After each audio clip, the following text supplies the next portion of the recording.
Kant was trying to come up with a purely rational That's right. ethics. And one thing about Kant, okay, so the categorical imperative, to oversimplify it a bit, the basic idea is like do unto others as you would have them do unto you, or do unto others you would have everyone do to everyone, or something like that. Yeah, it's not quite right. I know. I said oversimplify, but this is the point I want to make: is that if you read, you just read Kant, at least in the kind of cursory way that I did once, and it has some of the feeling of what's called a consequentialist argument, and a consequentialist ethics is where you judge the ethical principle by what the consequences are. So utilitarianism is consequentialist because you want to maximize happiness or whatever.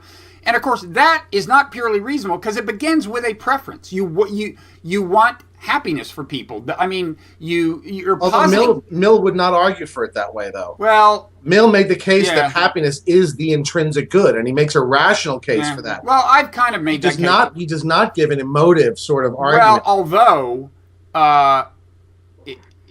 part of his argument, as I recall, is look, it's what everybody wants, right? I mean, it's like, right, and right, that's he's citing a preference. He's citing an affective preference, and anyway, it's I have myself tried to but the main thing I want to say is this: is like Kant.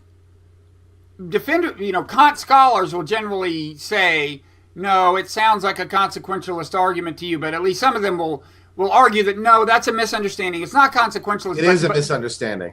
Okay, it may be, but I think I suspect the reason that it seems so consequentialist is because Kant is wrestling, and Hume would say futilely, with the challenge of coming up with an ethics that is purely reasonable, and in my view, purely reason-based, and in my view, a consequentialist ethics would not be, because it ultimately begins with a value judgment, a preference. Right. I mean, let me just say one thing about Kant. I mean, one thing you have to remember is that the formulation of the categorical imperative that you gave, it's called the humanity formula, and actually, strictly speaking, what it says is one always ought to treat others as an ends rather than as a means to an end.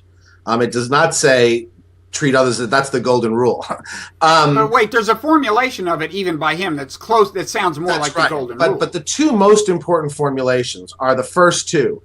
And the first one is act only in such a way that you can will the maxim of your action to be a universal law. That's the one I meant, yes. And the whole point is supposed to be that all the other formulations are derivable from the first.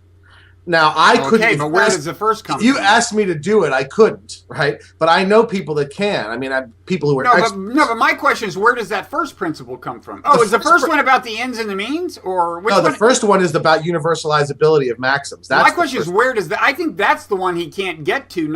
That's the one that comes from all the stuff that's in the bulk of the groundwork, right?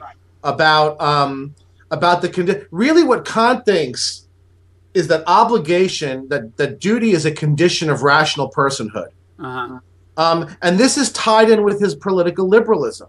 I mean, this is one of the most powerful arguments on behalf of political liberalism. And that is, one of the things about political liberalism is, why do people have intrinsic value, right? Because the whole idea of political liberalism is that the individual is sacrosanct in some sense. And Kant gives a very compelling idea, and that is that we are the makers of value because value is part of the condition of rational personhood, right? And so we are all creators of value, and we are thus all equally creators of value, and thus our inherent dignity is manifest and ought to be respected by in our actions and our institutions. Kant thinks there's also a very strong component of agency in this. Right? So the reason why Kant wants to eschew any appeal to the emotions or the passions or even desires in the account of morals is because he thinks that when we act under the influence of the passions, we're acting under the influence of nature, not under the influence of our own will.